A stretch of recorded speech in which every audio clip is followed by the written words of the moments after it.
Hemos estado en estas semanas hablando de esa dama en esta nueva temporada que iniciamos. Hemos estado hablando de esta dama que cambia vidas. Hemos estado hablando de lo que es la sabiduría. Yo tuve la bendición a inicio de mes de introducirnos a esta serie de mensajes que hemos estado hablando, de lo que hemos estado aprendiendo durante los jueves y durante estos domingos. Y nuestro pastor la semana pasada nos enseñaba a través de Proverbios capítulo 3 verso 16 acerca de dos beneficios puntuales de vivir en sabiduría. ¿Alguien recuerda cuáles eran esos dos beneficios? Si alguien lo recuerda, y si no, Proverbios capítulo 3 verso 16 dice lo siguiente. Va a aparecer en pantallas. La Nueva Traducción Viviente dice: con la mano derecha te ofrece una larga vida, o sea, la sabiduría, vivir en sabiduría, y con la izquierda riquezas y honor. Son dos promesas que la palabra de Dios nos presenta, que la palabra de Dios nos da, de al momento de nosotros vivir en sabiduría, de al momento nosotros vivir una vida sabia. Dice su palabra que en una mano nos ofrece larga vida y en la otra mano nos ofrece riquezas y honor. ¿Cuántos de los que están aquí quisieran tener una vida larga, una larga vida, muchos años? ¿Y a cuántos de los que estamos acá nos gustaría, además de vivir todos esos años, vivir una buena vida? Dice, llena de riquezas y de honor.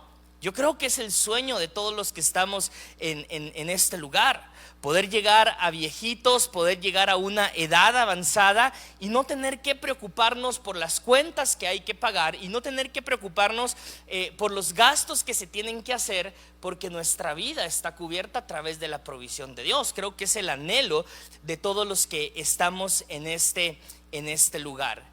Y algo que aprendemos de esto es que, iglesia, es igual de importante que tener prosperidad.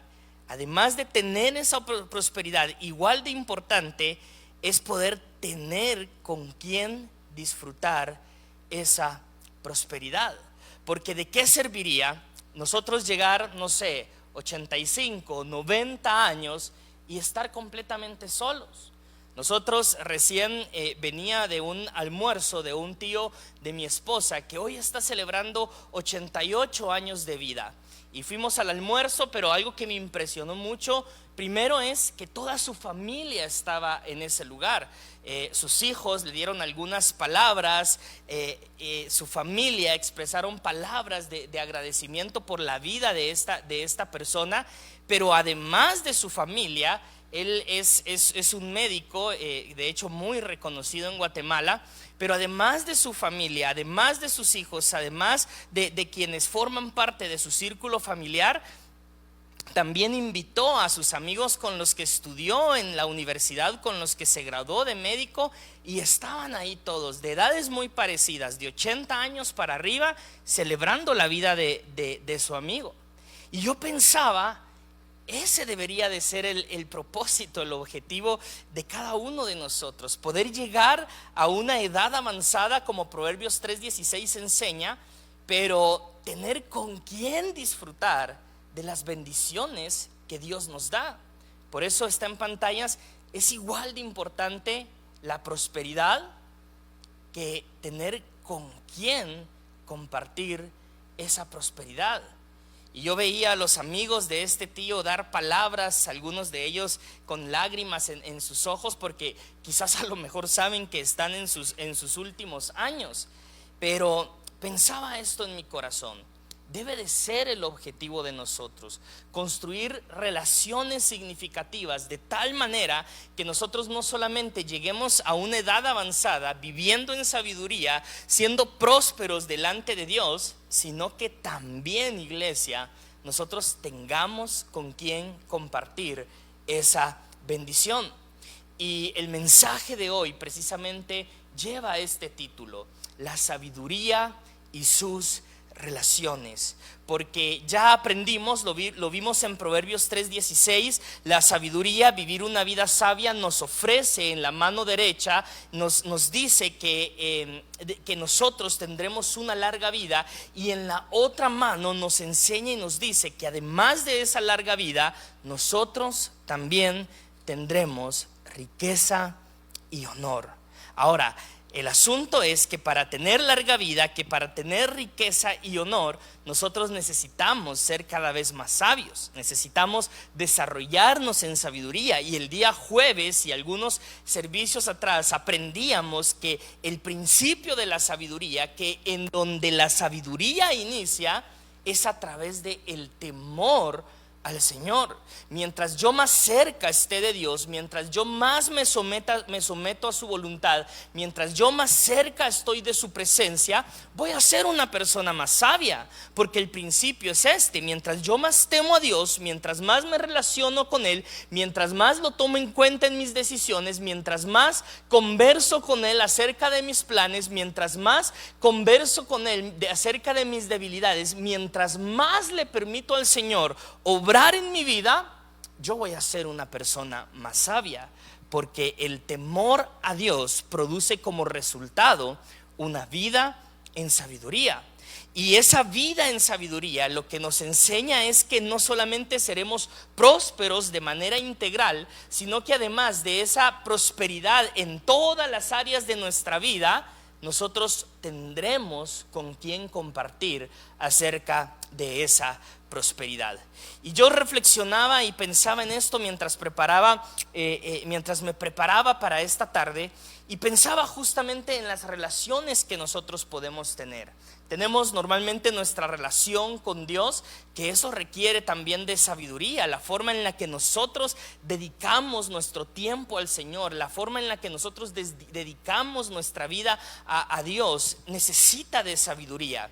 Pero en nuestras relaciones terrenales, la forma en la que nos relacionamos con nuestra familia, la forma en la que nos relacionamos con nuestros amigos, la forma en la que nos relacionamos con nuestros compañeros de trabajo, con nuestros compañeros en el negocio, donde sea que nosotros nos desarrollamos, quienes van al colegio, quienes están en la universidad, la forma en la que nosotros nos relacionamos con los demás merece o necesita de sabiduría. Y yo pensaba en esto porque justamente reflexionaba. Yo pues en nuestra familia somos 3 hermanos, tengo 2 hermanos mayores, una hermana y un hermano. Yo soy el más pequeño de 3, y los 3 hemos formado ya nuestras familias. Mi hermana más grande tiene 3 hijos, mi hermano, el de en medio, tiene una hija, y yo, que soy el más pequeño de los 3, tengo también un hijo. Y pensaba en esto porque realmente con mis 2 hermanos tenemos una relación muy buena, una relación muy cordial. No recuerdo alguna vez en donde nosotros, bueno, cuando estábamos pequeños, con mi hermano especialmente, sí, nos peleábamos mucho por los juguetes, por la ropa, por todas las cosas, pleitos de adolescentes, de jóvenes. Pero en nuestra etapa adulta, yo no recuerdo que hayamos tenido en algún momento alguna pelea, alguna discusión donde nos hayamos faltado el respeto, donde nos hayamos ofendido de tal manera en donde ya nunca más nos volvemos a hablar. Y eso que he visto familias que en donde estas cosas pasan, familias en donde los hermanos se pelean, familia en donde los hermanos se gritan y se dicen cosas horribles y cosas que a veces no logran perdonarse por las heridas que causan en el corazón. Hermanos que se pelean por herencias, por terrenos, qué sé yo. Pero pensaba y meditaba en esto. Con mis hermanos tenemos una muy buena relación, y yo creo que parte de la clave de esa buena relación que nosotros tenemos se debe justamente a la sabiduría en la forma en la que nosotros nos relacionamos. Mi hermana tiene sus 3 hijos, tiene 2 hijas que ya superan los 20 años, una de 22, otra de 20 años, y tienen un hijo pequeño de 4 años. Y yo nunca me he entrometido o nunca me he metido en la forma en la que mi hermana cría a sus hijas. De hecho, mis sobrinas grandes, porque mi hermana las tuvo ya hace bastante tiempo, a veces cuando se pelean con mi hermana me escriben por WhatsApp y me empiezan a mandar notas de voz para desahogarse conmigo y quejándose de mi hermana. Y pues yo les extiendo un consejo, pero siempre trato de cerrar con esto: ella es tu mamá, él es tu papá, y tenés que honrarlos y tenés que respetarlos, aunque no te gusten las decisiones que toman contigo. ¿Por qué? Porque la forma en la que, imagínense que yo me pusiera en una posición con mis sobrinas de sí, tenés razón, esa mi hermana es aquí, es allá, no te entiende, no te comprende, y yo alimentara más el sentimiento de ella, seguramente su relación se quebraría o se fracturaría más. Pero siento que es mi responsabilidad mantener sabiduría en la forma en la que yo me relaciono con mi hermana y no entrometerme en las decisiones que mi hermana, su esposo toman como familia, lo mismo con mi hermano y su esposa como familia, porque de eso se trata la sabiduría.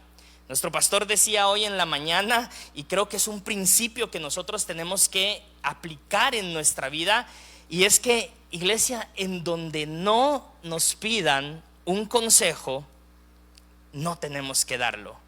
Si alguien no nos ha pedido un consejo, nosotros no tenemos que darlo, porque luego vamos a emitir opiniones, vamos a emitir juicios que quizás la otra persona no está esperando, y podemos terminar lastimando a esa persona y las relaciones se pueden dañar.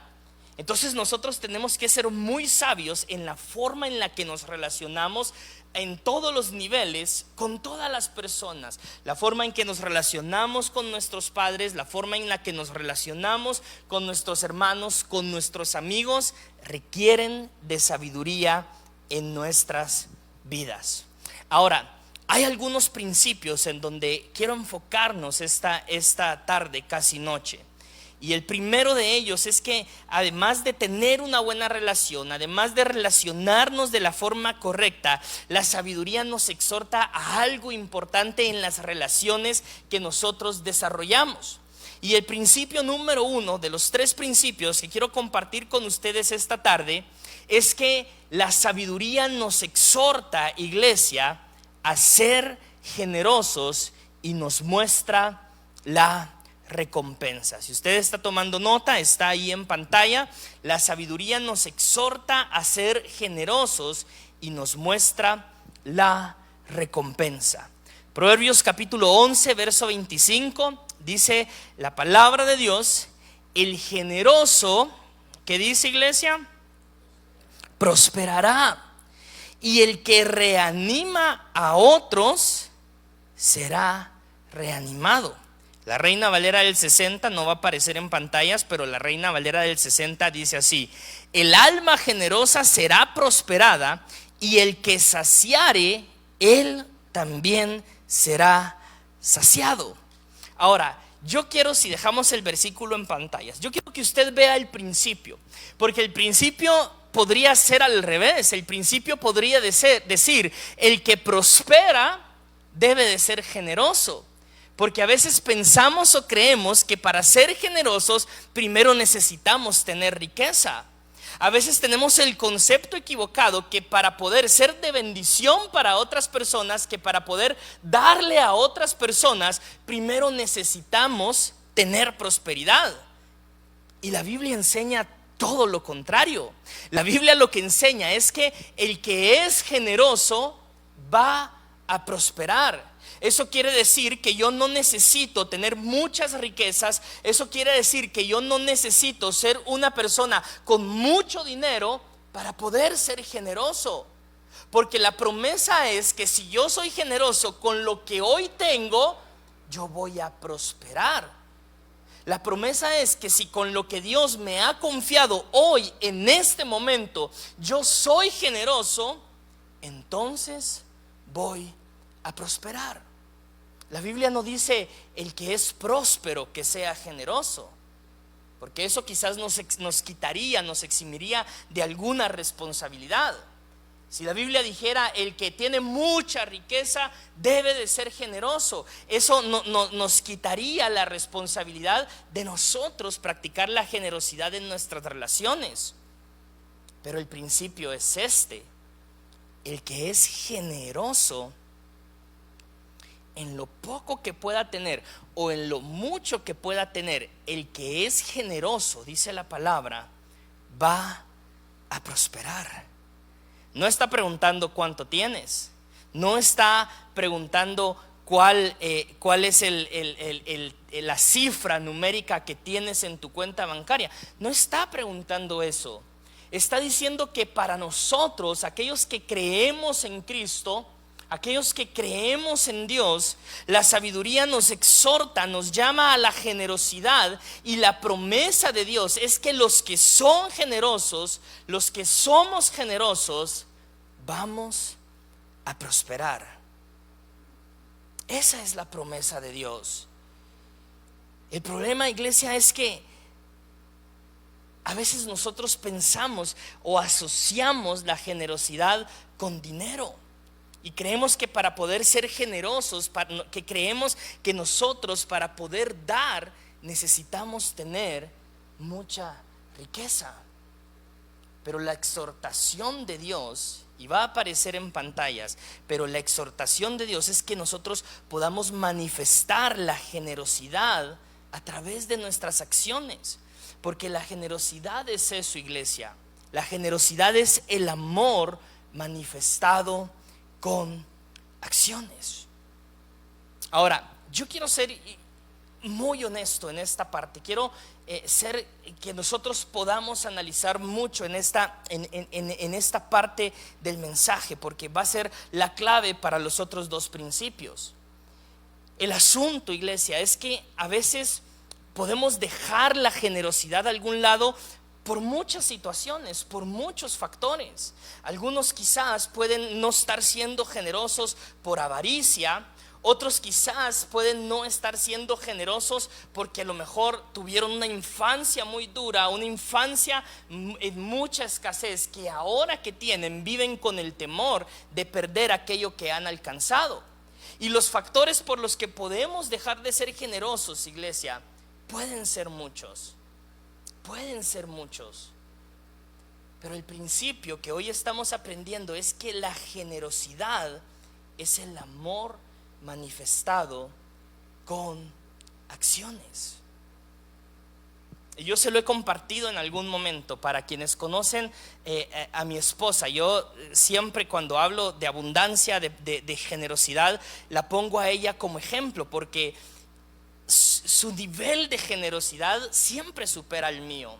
Y a mí me da entre pena y risa, pero cuando nos hemos dispuesto a presentar una ofrenda, cuando nos hemos dispuesto siempre a bendecir a alguien, yo pongo un número en mi cabeza, y cuando ella llega conmigo, su número siempre supera al mío.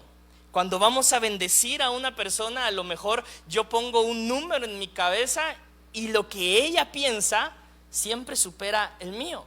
Ahora, tenemos que entender, y esto es un paréntesis dentro del mensaje, pero tenemos que entender que la Biblia también enseña la generosidad como un don, ¿sí? El don de la generosidad dado a través del Espíritu Santo opera especialmente en algunas personas más que en otras, para que estas personas puedan ser de bendición para otros. El asunto es que aunque no tengamos el don de la generosidad, el llamado de Dios es que todos, absolutamente todos, seamos generosos. No porque a unos tengan el don, otros no lo tengan, nos exime a algunos de no ser generosos. El llamado a la generosidad, iglesia, es para todos. Ahora, yo lo analizo, lo he analizado en mi vida y lo he pensado porque puedo reconocer, iglesia, y si usted me permite abrir mi corazón con usted, puedo reconocer algunas de las razones por las que por mucho tiempo luché con el tema de la generosidad en mi vida. Cuando tenía más o menos 17, 18 años, el Señor me permitió tener un trabajo que fue mi primer trabajo formal, que era a 2, 3 casas de donde yo vivía, allá en la colonia La Florida. Y en ese trabajo en donde Dios me permitía estar, veía muchas necesidades. Se trabajaba a puertas abiertas, era un café internet, creo que eso ya no existe, donde las personas llegaban, pagaban por internet, por impresiones, por ahí quedarán algunos todavía, pero ya no es como en aquella época.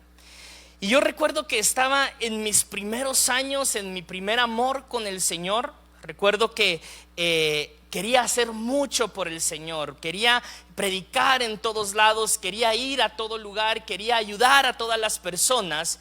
Y sabe, iglesia, que creo que algunas personas durante esa época abusaron de mi generosidad. Recuerdo 2 casos puntuales, les podría poner muchos casos más, pero en la colonia, ahí en la cuadra donde nosotros vivíamos, estaba o vivía siempre el bolito de la cuadra, ¿no? El que se mantenía a veces adentro de su casa, luego se iba a tomar por varios días y regresaba y se quedaba tirado en la banqueta, se quedaba tirado en donde fuera. Y yo siempre veía que nadie hacía nada por él, que nadie lo ayudaba, que lo veíamos estar ahí tirado, por años lo habíamos visto estar ahí y nadie de la cuadra hacía nada por ayudarlo, nadie. Y entonces un día me pongo a pensar y digo, ¿por qué no tratamos de hacer algo con él? Se llamaba Raúl. Y entonces empiezo como a pensar en mi mente cómo nosotros podemos ayudarlo. Conocíamos algunas fundaciones que podían ayudar a este tipo de personas. Y en un momento de querer ayudarlo, recuerdo que llamo a nuestro pastor. Todavía en esa época vivíamos los dos en la Florida. Le cuento mi sentir y él me dice, démosle, ayudémoslo, llevémoslo a tal fundación. Y llega el pastor en su pick-up. Esta persona estaba completamente borracha. Nosotros lo echamos a la palangana del pick-up y nos lo llevamos para una fundación. Estuvo ahí en la fundación por varios días, empezó a restaurar su vida, empezó a tratar de restaurarse, pero siempre que llegábamos, él esperaba, pues obviamente, ayuda económica, esperaba víveres, esperaba ropa, cosas que nosotros pudiéramos llevarle. Y nosotros siempre llegábamos, nunca llegábamos con las manos vacías, siempre llegábamos con algo para él. Pero me di cuenta de algo, y es que para él se había vuelto un ciclo, porque cuando recibía la ayuda, él estaba bien. Cuando se le empezaba a dejar de dar ayuda, él ponía cualquier pretexto para salirse de esa fundación y regresar a tomar. Y esto se volvió un ciclo porque lo estuvimos ayudando por mucho tiempo, tratando de ayudarlo por mucho tiempo, pero el ciclo siempre era el mismo. Mientras tú me das, si tú me mantienes, si me das de tus recursos, yo voy a estar bien. Pero si no me das, yo no estoy dispuesto a trabajar para ganarme la vida, sino que vuelvo y regreso a la vida que tenía antes. Y entonces en un tiempo me di cuenta que pues no se valoraba la ayuda, todo lo que se trataba de hacer por él. Y lo hicimos en muchas ocasiones. Nuestro pastor lo subió al carro con nosotros, incluso en ocasiones donde olía muy mal. Te recordarás, Chin, que fuimos a la iglesia un par de veces aguantando el mal olor que tenía, y tratábamos de ayudarlo, pero el patrón siempre era el mismo. Quería los recursos, pero cuando los recursos ya no estaban, él volvía a lo mismo en donde siempre había estado. Y recuerdo otro caso también muy puntual, en donde una persona que empezó a asistir con nosotros a la iglesia en sus primeros años no tenía trabajo, siempre llegaba a donde yo estaba trabajando y siempre llegaba lamentándose y a buscar ayuda económica de alguna manera. Y en muchas ocasiones, de lo poco que yo ganaba, porque en esa época ganaba muy poco, yo siempre trataba de ayudarlo. Recuerdo que en una ocasión llegó conmigo y me dice, mira, mis zapatos están todos rotos, ya no tengo nada que ponerme. Yo recuerdo que había comprado un par de zapatos que estaban nuevos y no me importó, los fui a traer a mi casa, se los di, le dije, mira, usalos, te van a servir más a vos que a mí. Él, muy agradecido, me dio un abrazo y nunca le vi los zapatos puestos. Al tiempo supe que, porque esta persona se drogaba, había agarrado los zapatos que yo le había regalado y entonces había ido a venderlos para comprar droga y seguir drogándose. Y yo le podría contar unas 10, 15 historias más de este tipo. Gente que me prestaba dinero, nunca pagaba, gente que llegaba a llorar conmigo para que yo le extendiera la mano. Y creo que todas esas decepciones, iglesia, fueron provocando en mí, no estoy diciendo que ese sea su caso, pero fueron provocando en mí un blindaje, llamémoslo de esta manera, en donde yo dije: la gente no agradece nada, la gente no es agradecida. Las personas, yo estoy tratando de ser generoso, estoy tratando de ser bueno, estoy tratando de ayudar a la gente, pero la gente no sabe agradecer. Y pude identificar hace ya varios años que puse un blindaje, de alguna manera un blindaje emocional en mi corazón, y dije: yo ya no estoy para ayudar a nadie, yo ya no estoy para estar sacando de mí, sacrificándome yo, cuando la gente no lo agradece. Pero un día entendí algo, y es que Jesús, Mateo capítulo 25, habla acerca de todas esas acciones de generosidad que nosotros podemos tener hacia el necesitado, y no nos pone una condicionante. Jesús nunca dice: vas a ser generoso para que las personas con las que sos generoso te den a cambio su gratitud y cambien su manera de vivir.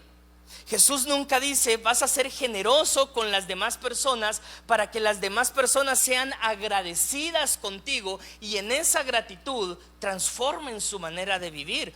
Jesús nunca puso esa condicionante. Más bien la instrucción que Él nos da, la instrucción que Él da a nosotros, es que nosotros, sin importar cuál va a ser la reacción de las otras personas, nosotros realmente vivamos en generosidad.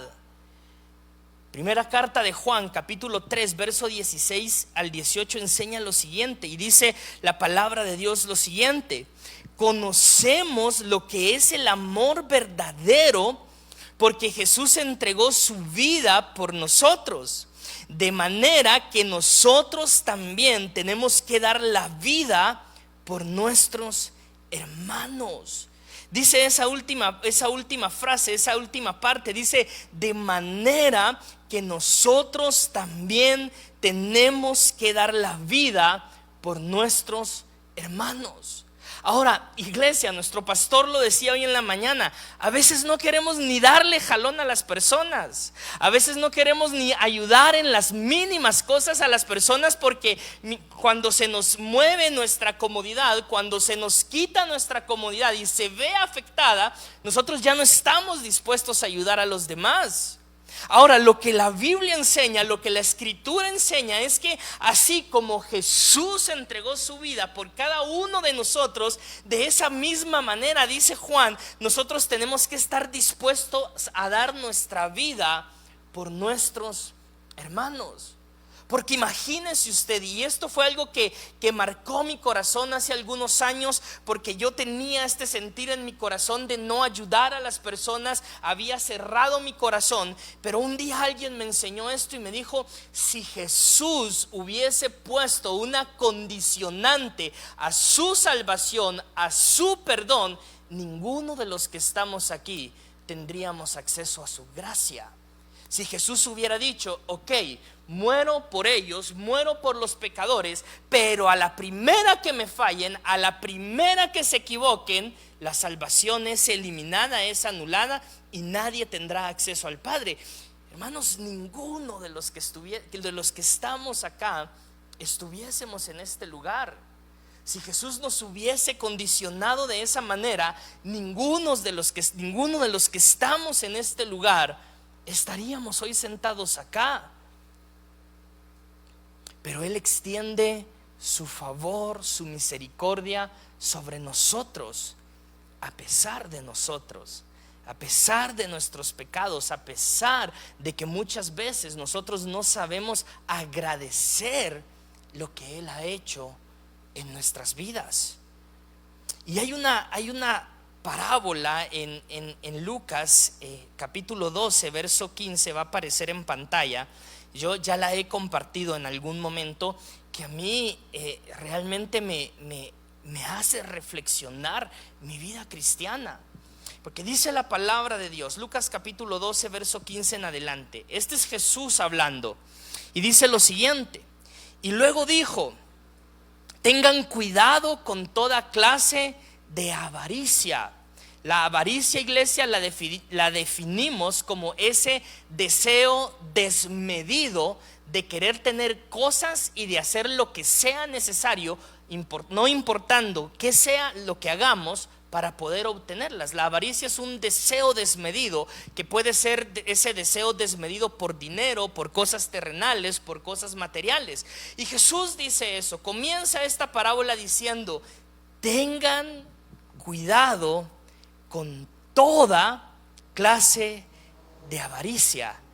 Y escucha esto, iglesia: la vida no se mide por cuánto tienen. O sea, Jesús está diciendo esto: no permitan que su corazón se vuelva un corazón avaro. No permitan que el dinero, las posesiones materiales domine su corazón. Y esto está totalmente ligado a la generosidad, porque ahora vamos a ver la parábola que Jesús suelta. Jesús dice: no deben de permitir que la avaricia los domine. Y luego hace esta afirmación y dice: recuerden que la vida no se mide por cuánto ustedes tienen. Iglesia, tú tienes que entender algo. Tu valor, el valor de cada uno de nosotros, no se mide ni por la cantidad de dinero que tenemos en el banco. Nuestro valor no se mide por la cantidad de dinero que tenemos en nuestra casa. No se mide por el tamaño de la casa que tú tienes. No se mide por si tú alquilas o has podido comprar una casa. No se mide por la marca de la ropa que tú tienes. No se mide por nada de eso. Jesús hace esta afirmación y dice: la vida no se mide por las cosas que tú puedes tener. Y cuando nosotros entendemos eso, iglesia, cuando tú y yo entendemos eso, es más fácil despojarnos, porque entonces tú y yo entendemos que nuestro valor no está en la cantidad de cosas que nosotros tenemos, que nuestro valor está en algo más profundo. Y lo vamos a ver a través de esta parábola que Jesús suelta después de eso. Verso 16. Después de decir esto, dice: luego les contó una historia y les dijo lo siguiente: un hombre rico tenía un campo fértil que producía buenas cosechas. Se dijo a sí mismo: ¿qué debo hacer? No tengo lugar para almacenar todas mis cosechas. Entonces pensó: ya sé, tiraré abajo mis graneros y construiré unos más grandes.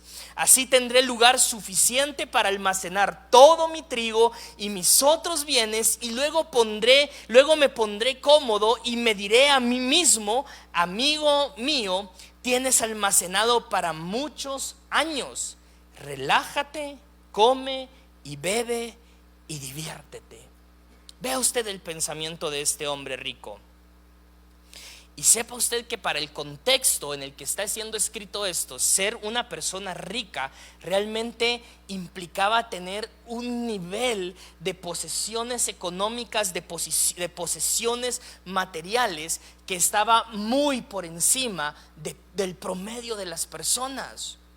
Y Jesús está dando esta parábola y está diciendo: hay un hombre rico que tiene muchas cosechas, que tiene cosechas abundantes. Eso quiere decir siempre está produciendo, nunca paran sus cosechas, siempre está recibiendo, siempre llega a sus manos el dinero.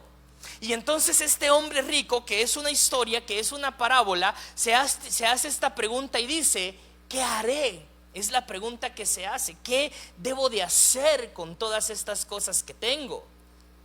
En la parábola, lo que este hombre debía de hacer era compartir con aquellos que necesitaban. Eran compartir con aquellos que a lo mejor no tenían. Y eso es lo que se esperaba de este hombre. Pero en lugar de esto, dice la parábola, pensó en tirar ya los graneros que tenía, en construir otros más grandes para almacenar aún más de lo que ya tenía. Y entonces dice: así poder relajarme, comer, beber y divertirme. no había generosidad en este hombre.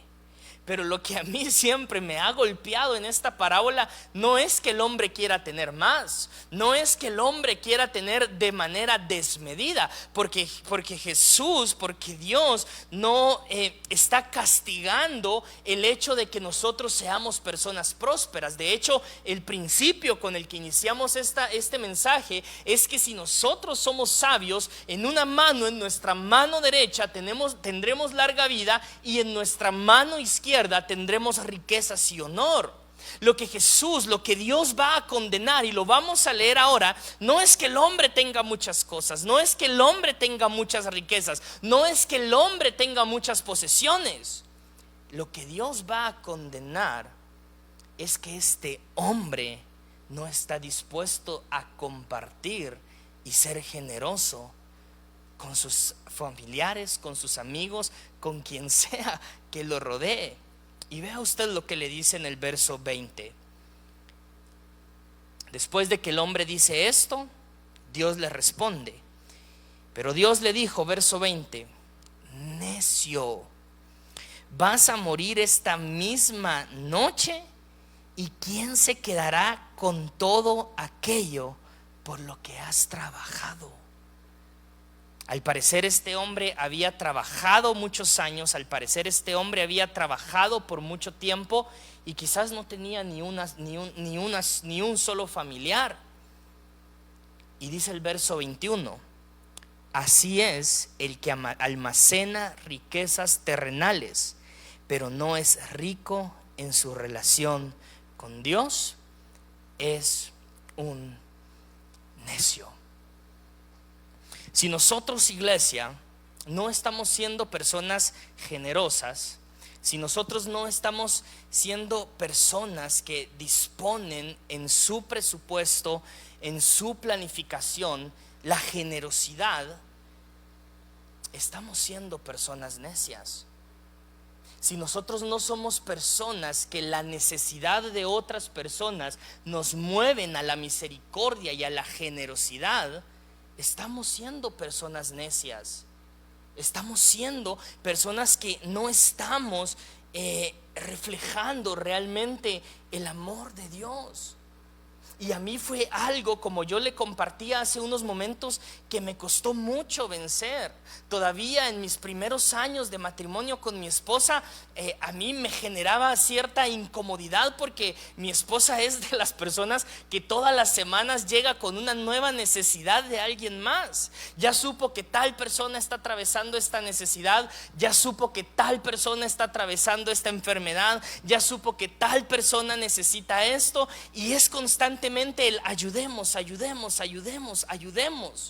Y a mí esto me generaba un problema hace muchos años atrás. Pero cuando entendí este principio, iglesia, comprendí algo.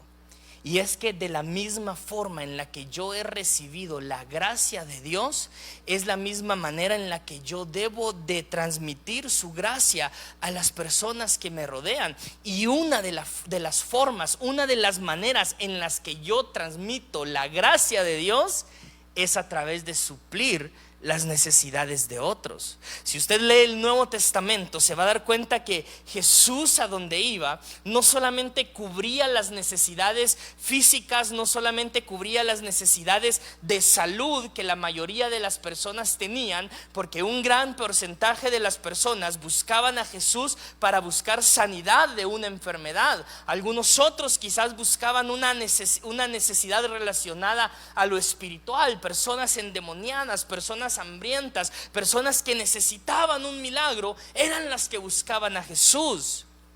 Pero tenemos varios escritos en el Nuevo Testamento donde nosotros podemos ver que también Jesús cubría la necesidad de hambre de la gente. Hubo una ocasión, y usted recordará esto, cuando Jesús alimenta a aquella multitud de personas después de haberles compartido el evangelio. Jesús no tenía obligación de alimentarlos. Aquellas personas habían llegado por su propia cuenta, buscando una palabra, buscando alivio para su alma. Pero Jesús sabe que ante esta multitud habían estado horas ahí escuchándole, Y Jesús toma la determinación de alimentar a aquellas personas. ¿Por qué, iglesia? Porque Él es el mayor reflejo de la generosidad que nosotros debemos de practicar en nuestra vida. Y eso nos lleva al segundo principio de esta noche. La generosidad, iglesia, fortalece nuestras relaciones porque nos enseña a pensar menos en nosotros mismos. La generosidad dice: tu bienestar me importa, tu bienestar es importante para mí. Filipenses capítulo 2, verso 3, dice la palabra de Dios: no sean egoístas, no traten de impresionar a nadie, sean humildes, es decir, considerando a los demás como mejores que ustedes, y no se ocupen solo de sus propios intereses, sino también procuren interesarse en los demás. Iglesia, la realidad es que no toda la gente necesita dinero. Para ser generosos no solamente tenemos que sacar de nuestro bolsillo para darle a las demás personas una ofrenda económica. Hay gente que necesita de nuestro tiempo. Hay gente que necesita de nuestra atención. Hay gente que necesita de nuestras palabras. Hay gente que necesita de nuestro conocimiento. Hay gente que quizás necesita de nuestro servicio. Hay gente que quizás necesita de nuestro perdón, de nuestras oportunidades. Y quizás hay gente que sí necesita de nuestros recursos. Pero la generosidad no solo se mide en la cantidad de dinero que yo doy. La generosidad también se mide en el tiempo, en la atención, en las palabras, en los consejos, en la sabiduría que nosotros podemos dar a las demás personas. Porque eso también es generosidad. Y es más, el tiempo es algo que nosotros nunca podemos recuperar. El dinero se puede volver a hacer, pero cuando tú dedicas de tu tiempo para escuchar a alguien que lo necesita, para orar por alguien que lo necesita, para aconsejar a alguien que te ha pedido un consejo, cuando tú tomas de tu tiempo para bendecir a otros de esta manera, tú también estás siendo generoso. Y nosotros necesitamos entender, iglesia, que la generosidad no comienza en la billetera, comienza en el corazón. La generosidad no se mide por cuánto dinero yo doy a las demás personas, por cuánto dinero yo doy a los demás. Se mide con el corazón de cada uno de nosotros, que está dispuesto a despojarse para poder bendecir a otros. Y como te decía, hay gente que a lo mejor no va a necesitar de tus recursos. A lo mejor hay gente que necesita urgentemente ser escuchada. Hay gente que a lo mejor no necesita que tú le firmes un cheque o le hagas una transferencia. A lo mejor hay gente que ha estado necesitando que tú te tomes el tiempo un día para ir a tomarte un café y escuchar sus necesidades. Eso también es generosidad. Porque a veces hemos pensado, a veces tenemos esta idea equivocada que la generosidad solo se mide por la cantidad de dinero que yo doy. Pero hay personas, iglesia, que no necesitan tu dinero, que lo que necesitan es tu atención. Y eso también es generosidad. Por eso hacemos esta afirmación: la generosidad no empieza en la billetera, en la cantidad de dinero que yo doy. La generosidad comienza con el corazón. Y esto nos lleva al tercer y último punto de esta tarde.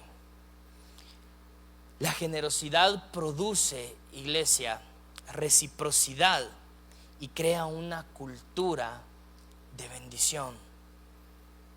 Lucas capítulo 6, verso 38 dice lo siguiente: den y recibirán. El principio es que dando es como se recibe. Y estas son palabras de Jesús. Jesús dice: den y recibirán. Lo que den a otros les será devuelto por completo. apretado, sacudido para que haya lugar para más, desbordante y derramado sobre el regazo. La cantidad que den determinará la cantidad que reciban o que recibirán a cambio. Porque ese es el principio. Dando, iglesia, es como nosotros recibimos. Y Jesús dice: lo que den a otros, lo que hagan con otros, les será devuelto por completo a ustedes. Ahora, esto no se trata de que nosotros vamos a dar para que Dios nos dé, porque no funciona de esa manera. Si yo le doy a alguien, quien sé que puedo recibir más de lo que yo le doy a esa persona, entonces ¿cuál sería la bendición de la generosidad?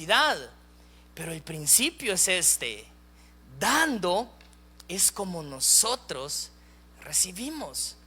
¿A alguien le ha pasado alguna vez de esta manera? Que se ha despojado de algo que amaba, se ha despojado de algo que era importante, y el Señor ha sabido devolver al doble, al triple, o quizás muchas veces más, eso de lo cual nosotros nos hemos despojado.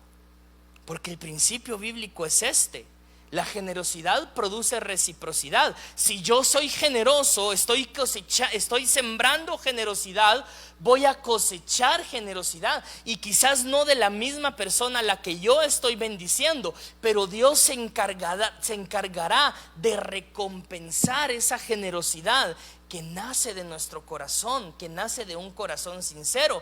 Porque la Escritura lo dice, Jesús mismo lo dice: den y recibirán. Lo que den a otros les será devuelto por completo.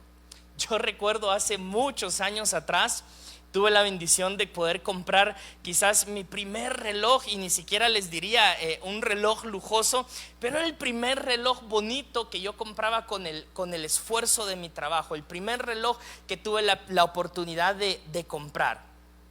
Y yo recuerdo que pagué el reloj, vi el reloj, era un reloj que yo estaba anhelando, que me gustaba mucho. Y recuerdo que lo saqué de su cajita, me lo puse en la muñeca y dije: hoy sí a chilerear el reloj, a lucir el reloj. Y andaba bien contento yo con mi reloj.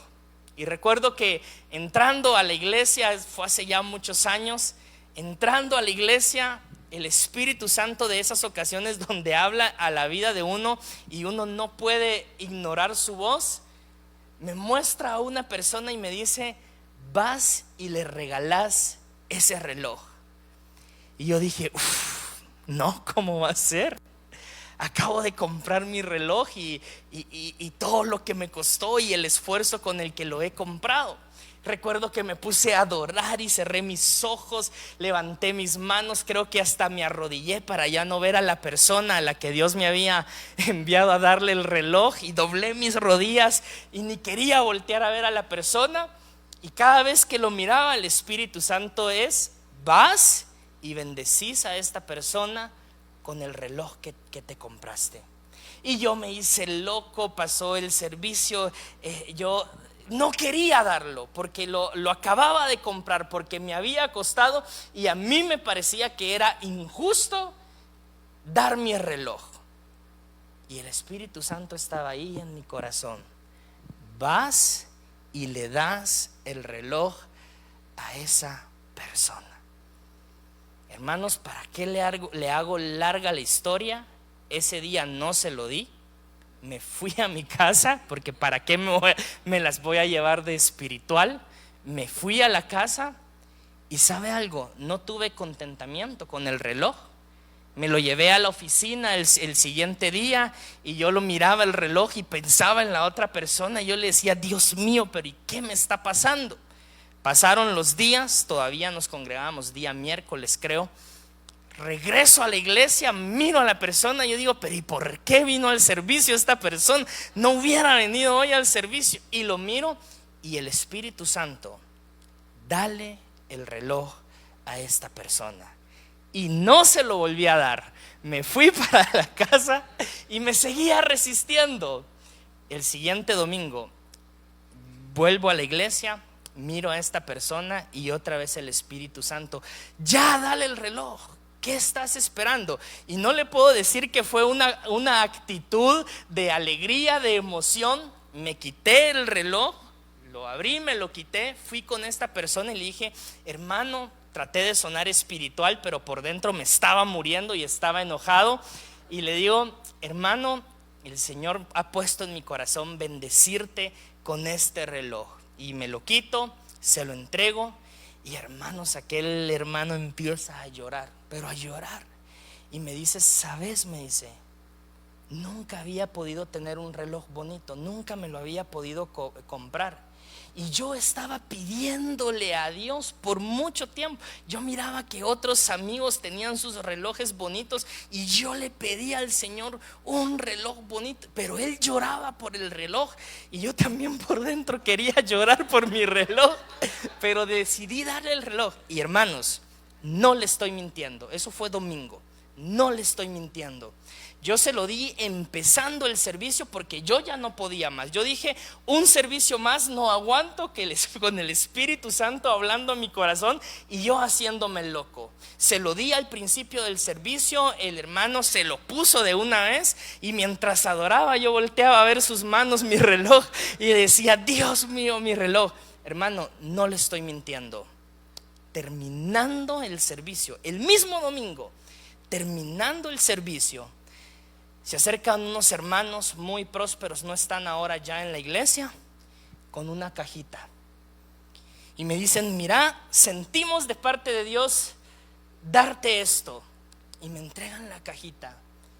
Hermanos, cuando yo abro la cajita, era un reloj mucho más caro que el que yo me había comprado, mucho más lindo que el que yo había regalado. Y me dicen: sentimos de parte de Dios bendecirte con esto. Hicimos un viaje a Estados Unidos y estando allá el Señor nos movió para regalarte esto. Hermanos, yo abro la cajita, miro el reloj y me puse a llorar y les conté a ellos lo que me había pasado. Y entonces entendí el principio.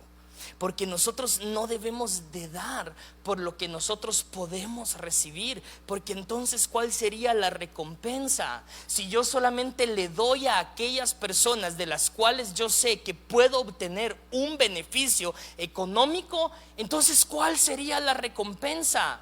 Si yo solamente voy a ser generoso con aquellas personas de las cuales yo sé que puedo obtener un mayor beneficio, entonces ¿cuál sería la recompensa? Pero el principio es este: si nosotros damos de corazón, si nosotros damos a los demás y somos generosos con los demás, el Señor se encargará que de aquello que nosotros sembramos, también nosotros podremos recibir. Si el del piano se puede venir acá adelante, vamos a ir terminando. Y yo quiero cerrar con esto, iglesia. La Biblia nos enseña también y nos exhorta a que la generosidad debe de ser con sabiduría. De hecho, quienes hemos estudiado el curso de Zona Cero, y de hecho si alguien todavía no lo ha estudiado, yo se lo recomiendo, es impartido por el pastor Ever. En el curso se nos enseña esto: la generosidad debe de ser con sabiduría y también debe de ser planificada. No se trata que yo voy a venir y voy a incumplir con todas mis responsabilidades para bendecir a otros. No se trata de eso. Primero yo debo de cumplir con mis responsabilidades. Primero yo debo de cumplirle a mi familia, a mis hijos, que es el orden que la Biblia ha establecido. Y siendo sabios y de manera presupuestada, nosotros ser generosos. La generosidad también tiene que hacerse con sabiduría, porque en donde hay desorden no hay presencia. Y si yo empiezo a dar y a dar y a dar a lo loco y me desatiendo de mis obligaciones, allí no hay presencia, allí no hay bendición. Segunda de Tesalonicenses capítulo 3 verso 10 enseña lo siguiente y dice: incluso mientras estábamos con ustedes les dimos la siguiente orden: los que no están dispuestos a trabajar, que tampoco coman. El que no quiera trabajar, que tampoco coma. Porque la generosidad bíblica, iglesia, no significa que vamos a alimentar la irresponsabilidad de aquellos que no han querido hacer nada con su vida. De eso no se trata la generosidad. Porque Dios tampoco nos ha llamado a alimentar esa responsabilidad en otras personas. Pero tenemos que entender, iglesia, que la generosidad es una actitud que todos los hijos de Dios hemos llamado a cultivar. Y es cierto que algunos han recibido ese don como gracia, pero aquellos que no lo hemos recibido como un don, tenemos el mandamiento de parte de Dios a que con sabiduría nosotros podamos ser generosos con las demás personas. Y quiero terminar leyendo uno de los pasajes en la vida del apóstol Pablo que a mí siempre me ha impactado. Segunda carta a los Corintios, capítulo 12, verso 14 en adelante. Siempre me sorprendió la manera despojada en la que el apóstol Pablo daba a las demás personas. Y dice la palabra de Dios así: ahora voy a visitarlos por tercera vez, dice Pablo, esto es a la iglesia que estaba en Corinto, y no les seré una carga. Pablo dice: no quiero ser una carga para ustedes. No busco lo que tienen, pues los busco a ustedes mismos. Pablo lo que les está diciendo a los corintios: ni se vayan a preocupar por tenerme lista una ofrenda, ni se vayan a preocupar por tenerme listo un sobrecito con ofrenda para bendecirme. Pablo dice: no busco lo que ustedes tienen, no anhelo que ustedes me den a mí. Y Pablo les dice: lo que quiero es verlos a ustedes. Hay una versión de las traducciones modernas que dice de esa manera: lo que quiero es visitarlos, es verlos a ustedes. El anhelo en el corazón de Pablo era ver a los corintios, pero lo que viene después a mí siempre me ha impactado, porque dice la palabra de Dios: después de todo, los hijos no mantienen a los padres, al contrario, son los padres quienes deben mantener a los hijos. Y Pablo hace esta afirmación: y con gusto, dice Pablo, me desgastaré por ustedes y también gastaré todo lo que tengo. Vuelvo a leerlo: con gusto, dice. La Reina Valera del 60 dice: con el mayor placer, dice, gastaré todo lo que tengo y todo lo que soy. Y escucha esto, iglesia: aunque parece que cuanto más los amo, menos ustedes me aman a mí. La Reina Valera del 60 dice: aunque amándolos más, yo sea amado menos. Dice el apóstol Pablo: con el mayor de los placeres me gastaré yo mismo y gastaré todo lo que tengo. Pablo está diciendo: gastaré mi tiempo, gastaré mis recursos, seré una persona generosa con ustedes. Y Pablo dice lo siguiente: y no importa que aunque yo los ame más, ustedes me amen menos a mí. Eso es generosidad, iglesia. Cuando yo entiendo que he sido llamado a bendecir a otros, aunque esos otros muchas veces nunca se den la vuelta y regresen a decirme gracias. Cuando yo entiendo que el Señor me ha llamado a bendecir a otras personas, aunque muchas veces esas personas ni siquiera se volteen y me digan un gracias. Y Pablo lo expresa de esta manera y dice: aunque parece que aunque yo los ame más a ustedes, ustedes me aman menos a mí.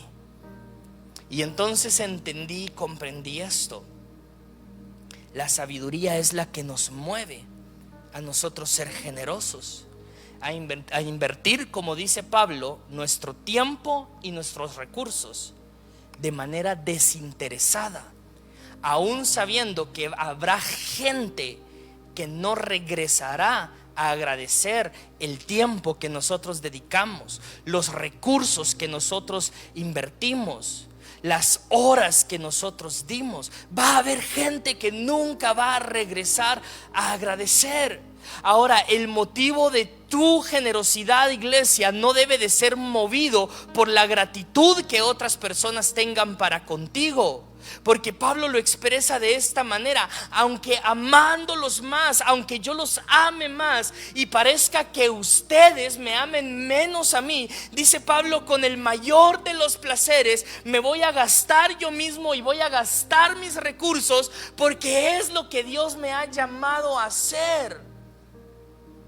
Y entonces, si tú y yo entendemos esto, iglesia, con sabiduría podremos tener un corazón generoso. Y la invitación de esta noche es que nosotros podamos abrir nuestro corazón a la generosidad, que sea con sabiduría como lo hemos aprendido, pero que podamos abrir nuestro corazón a la generosidad, que no pase la necesidad enfrente de nosotros y que nosotros cerremos nuestro corazón a no poder ver la necesidad de los otros, a no poder ver la necesidad de los demás, sino más bien que nosotros podamos ser personas generosas, que somos capaces de dar a otros, aunque pareciera que esos otros cada vez nos aman menos. Porque no se trata en cuánto la gente nos ame a nosotros, se trata de cuánto Jesús nos ha amado a nosotros, y en ese amor Él nos ha llamado a la generosidad. Quiero pedirte que te pongas de pie allí en tu lugar.